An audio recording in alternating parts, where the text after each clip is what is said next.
culture that you've gotten from a reputable supplier. You're going to be doing a bulk out technique to get more of this liquid culture into a new liquid medium. We're going to use that liquid medium to inoculate our grain spawn. This is going to allow you to have more of this liquid culture moving forward. So the first thing that we'll create is our mother liquid culture. From there, you'll be able to take that to a bulk liquid culture that you can use to make future generations of grain spawn. Once again, this is a liquid culture, not a spore syringe. I already discussed the differences in the two, so I won't go over that again, but we are not using a spore syringe to inoculate a liquid medium or a grain spawn medium. If you need a reputable source to get liquid cultures from that we trust and know and partner with, you can find those in the index to this course. So once you have your liquid culture and you have your sterile liquid medium that you can either make on your own or you can purchase from us at shroomsquatch.com, we're ready to go. You're going to take this sterile needle that's contained in the package. It probably came with your liquid culture. If it didn't, you can buy a box of those needles very cheaply online. And they're one-time use. However, I run them through my autoclave to sterilize them over and over and over until they eventually break and won't actually attach to the syringe. However, if you're going to do that, you will need access to another lab. But I only say that so that if you decide you're going to scale up, save these things. They do say one-time use. However, that is not necessarily the case. You're also going to want your mycelial protective equipment, your gloves and your mask. Once you're familiar with these inoculations, you might feel that you don't need these as much. I've already discussed that with contamination. However, we're going to wear them for the purposes of our course today.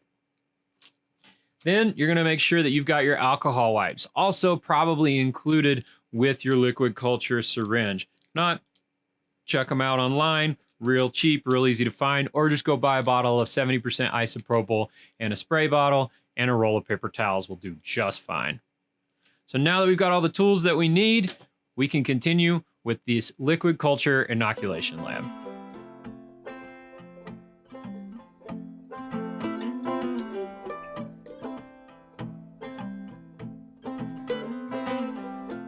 Now that we're wearing our mycelial protective equipment, we're ready to begin our liquid inoculant expansion lab. First thing I'm gonna do is spray down a paper towel with 70 to 80% isopropyl, and then use that towel to wipe off my hands, my arms, up to the elbow, and then I can use this towel to wipe everything else down.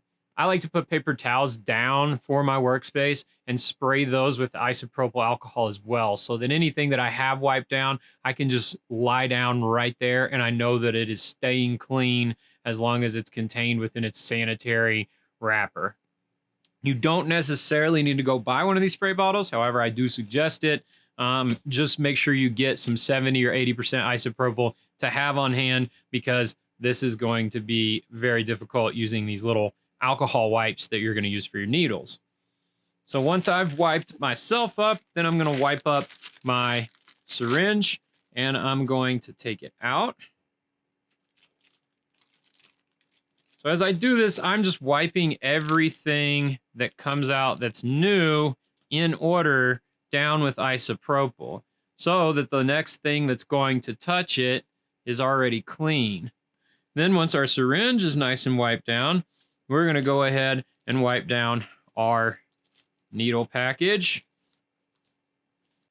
And now that we have both of these things ready, this is the point at which you're going to be able to unwrap this needle and then uncap your lure lock and connect. Now, this is the most likely point of contamination during open air inoculation using a liquid culture. However, when it's done correctly, you are guaranteed to be successful. I'm not going to say 100% of the time, because somebody's going to mess it up, including me, and that's just not fair. The truth is that no matter how clean and how sterile all of your work is, even in a sterile lab environment, you will not be successful 100% of the time against contamination. So in order to do this process, we're going to make sure that we're keeping our syringe pointed down where our lure lock cap is at, and make sure that when we unwrap our needle, it's also facing down where our lure lock female end is facing. So I'm going to unwrap my needle starting from the top, and I'm going to pull it down and hold it so that the lure lock portion is still contained, but it's ready to be connected. I can go ahead and start to untwist the lure lock cap on the syringe while making sure that I still keep the syringe angled downward. Once I've got it unwrapped, I'm going to then turn it back so that it's facing down and quickly drop the wrapper on my needle and then connect them, coming at them so that they're on level ground and nothing is facing upwards.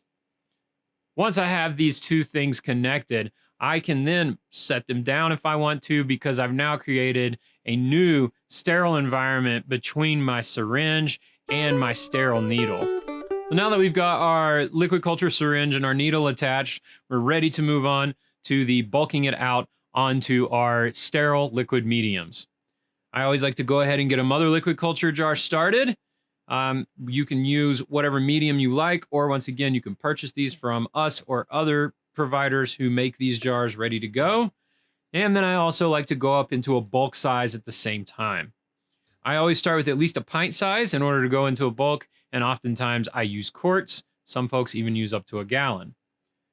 So we're going to take our syringe and one of our alcohol wipes. We've got two alcohol wipes that we're working with here. One is going to be on this injection port of the bulk or mother liquid culture that you're doing first.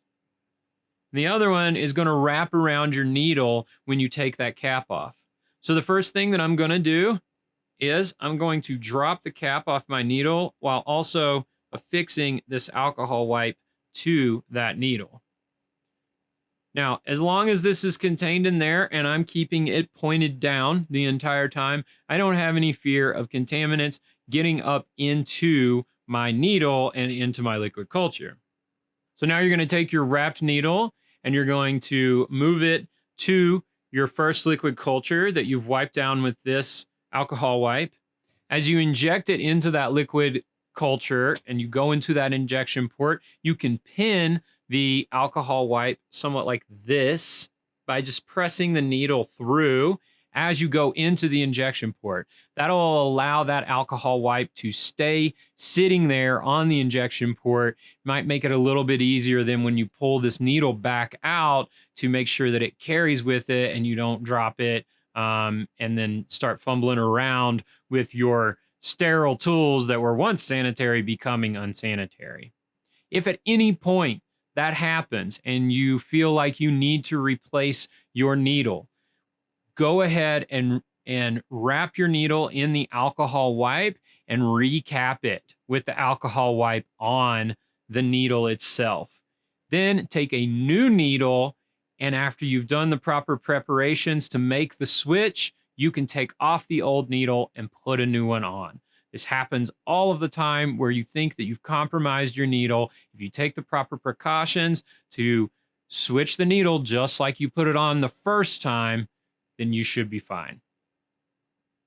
So once you have now stuck that needle into your blank liquid culture jar, you're going to inject around 2 to 3 milliliters, depending on how thick and viscous that liquid culture is. If you want to ensure that you're going to get really fast growth, give it a little bit more, and maybe like 3 milliliters. There's really no reason to do 4 milliliters unless you're bulking into a really large amount of liquid culture, but even up to a quart, 2 to 3 milliliters should be sufficient.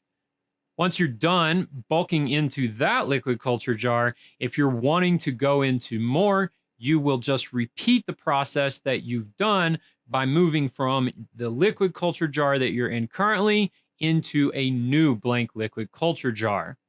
While your needle is in that liquid culture jar, it is in a sterile environment. So you can walk away if you need to. You have to sneeze, turn your face, blow your nose, whatever it is, you've got an itch, you can leave that sitting there because that needle, which is sterile, is also in a sterile environment. I encourage you to use the entirety of your liquid culture syringe to bulk out into new liquid medium. Since you'll be using new sterile syringes and needles, there's no need to risk contamination by recapping the syringe that you're currently using in the open air. So once you've created your new liquid culture medium, Make sure that you label each jar with the species, date, and any other pertinent information. At this point, you can store your liquid culture at room temperature for around a week or two, and you should see really healthy mycelium running all throughout the jar. At this point, you can use that liquid culture to bulk out into grain, or you can store it in the fridge for later use. As you're working with each species, be sure to consult the growth parameters for their preferred nutrition, temperature, humidity, fresh air exchange. For instance, a pink oyster mushroom is not going to survive if you store it in your fridge because it likes such warm temperatures. These are really important things to note and to remember as you start working with that liquid culture. So make sure to ask the person that's providing you with that liquid culture or shoot us an email about the specific species that you're going to work with. See if there's any little thing that you need to be paying closer attention to as you move forward working with that species.